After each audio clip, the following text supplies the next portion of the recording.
questions in the break there, so I'll just address a few of those.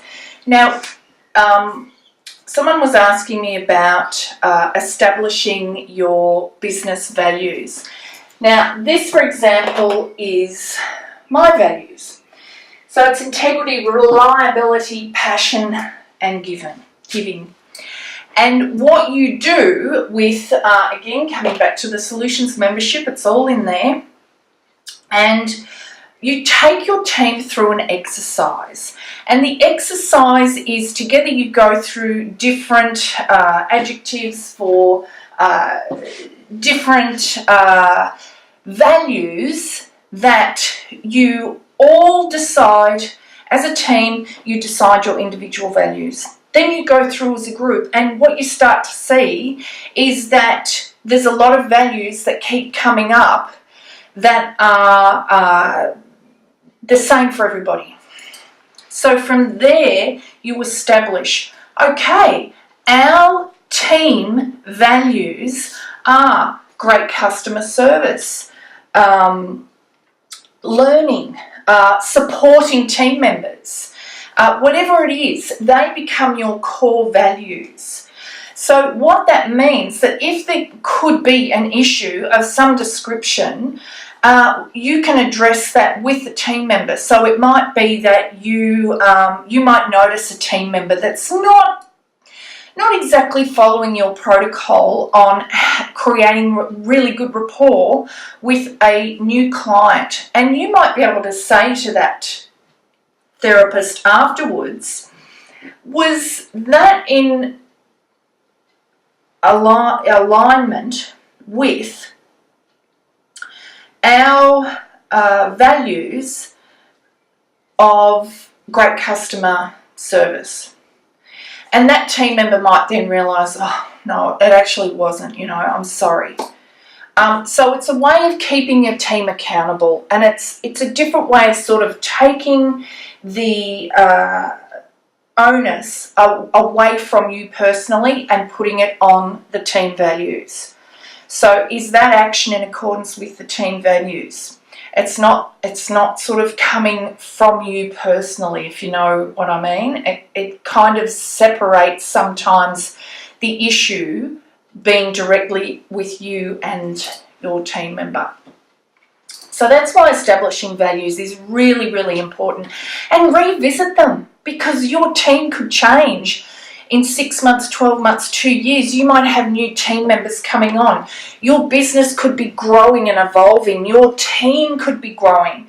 So those initial values that you first all agreed on, you might have a whole different set of values that just take everything to another level. So always revisit that, okay?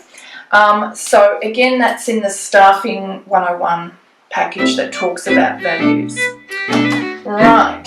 Now, another key performance indicator that you want to track is, and this is such a biggie,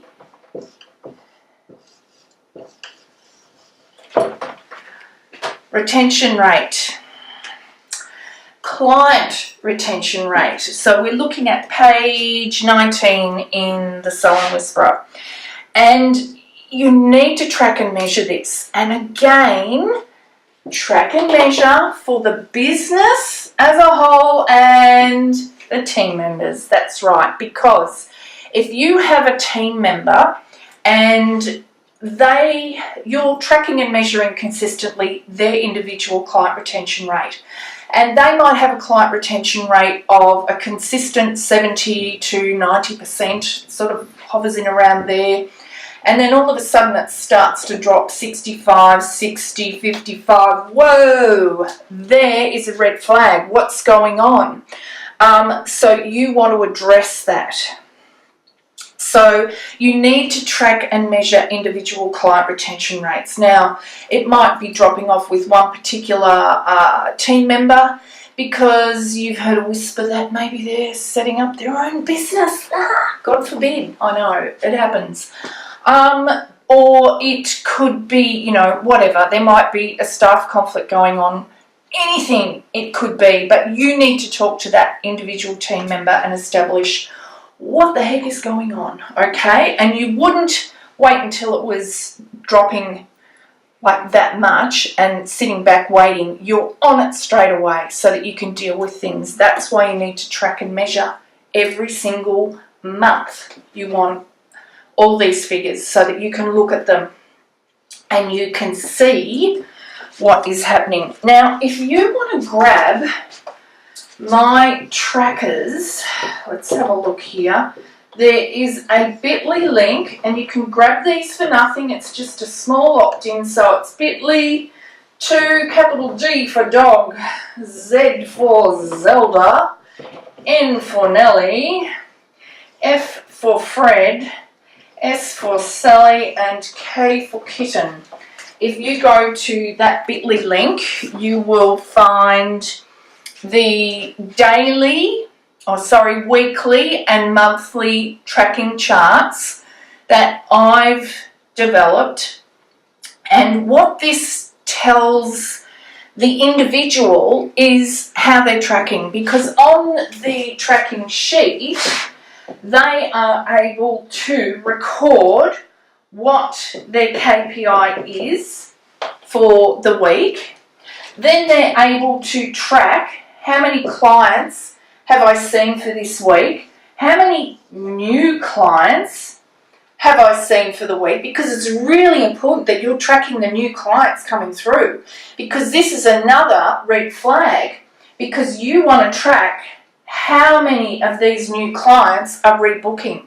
Now, if that amount of new clients coming through and rebooking is really low, red flag, what's going on? There's a protocol that isn't being followed if new clients are not rebooking. So that is a really good indicator to you. Have you got a good team member, or have you got a team member that needs some support? And of course, then you've got your client rebooking rate, so you're tracking and measuring that as well. Then, of course, you've got the number of retail products they've sold. You've got their retail percentage rate. You've got their rebooking rate. What else have we got on there? We've got also, there is a little tracking graph down the bottom right-hand corner where they can track their best ever overall percentages, and they can track the week before and the week that they've just done. So they sort of move that through every week. Now, the beauty of this is that it keeps in the front of your therapist's mind, because what they need to do, they have to get a pencil, a coloured pencil or a highlighter or something. This is a piece of paper that they have on a clipboard. And what they have to do at the end of every day is colour in how many clients they saw. There's little graph marks on the side of these, so it might be anywhere from 30 to whatever. So they're filling that in. If their KPI up here might be, let's say, 4K they have to achieve for the week. And here's their magic goal line. And these are different increments. As they're going through the week, they're colouring this in. And if they're around about here on the scale, and there's only one more day that they can work in the business, they've got to pull a rabbit out of a hat to get to their KPI. But if they start thinking about it halfway through the week, if they know, well, gosh, I'm not really on track here, they can adjust their strategy for the rest of the week to get to their goal. Okay, we have, again, in the Solutions membership, strategy sheets that you can use with your team, and you should all be strategizing. Yes, because when you strategize with the clients that you have coming in, then you're able to strategize how can we increase the average client spend, which is really important. Or it could be as simple as strategizing for the day. Okay, we've put together this awesome package for a skin boot camp. So we want every team member to tell every client that comes in today. Because if you don't strategize that, your team's busy doing what they're doing with their clients, and they might not think to remember to let every client know about this amazing skin boot camp package that you've got. So, again, the tracking sheets. Client retention will also be one of the things on the monthly tracking sheet that shows the client retention. Now, why is this important to have this on a sheet? I know you can pull all the reports in the world out of your database, but do you? Not really. Sometimes we're sitting there and we'll pull up little reports and we look at them on the screen. But they're individual reports. We've got one for rebooking and we've got one for retailing. We've got an average client spend and we've got which service is doing the best and all of that. But they're different screens. There's nothing that brings it all together. So looking at this chart will bring it all together. So you can look at that at a glance and you can go, right, we're smashing our break-even point, because that is your first KPI to reach. It's not individual team members doing 3, 4, 5, 6, 10 times their wage. That's not your first KPI. Your first KPI, it's this. It's the business achieving as a whole its break-even number. Now, what I even suggest, and I believe that's in the book, is add 20% onto your break-even point. So your break-even point, let's say it's 6 plus 20% is, look, let's say, I can't do the maths in my head that quickly, let's say it's 7,200 is your first KPI. Alright, so once that KPI is met, then you start looking at your individual team members and, oh, look at this. Sandra has smashed her KPI of 4K for the week, and the business has achieved its KPI. So now you have something in the kitty to pay a bonus to this staff member. If you do it the other way around and they've hit their KPI, but the business might have only achieved,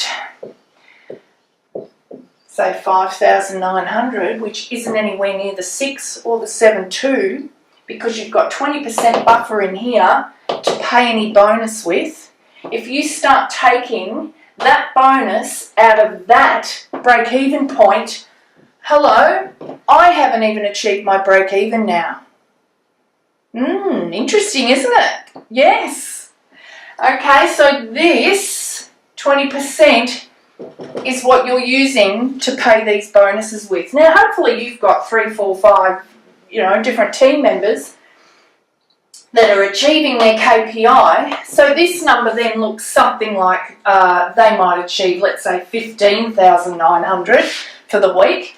So all of a sudden you're laughing and you can go crazy with your bonuses. All right, we won't go through bonuses again. Bonuses are in the Solutions membership. So tracking sheets will track the client retention. Now, if your client retention rate is low, there's several areas that I would look at as your business coach. And I would look at all the different various numbers that your business has. But the overriding reason usually is the client journey. And the client journey is usually pretty shabby.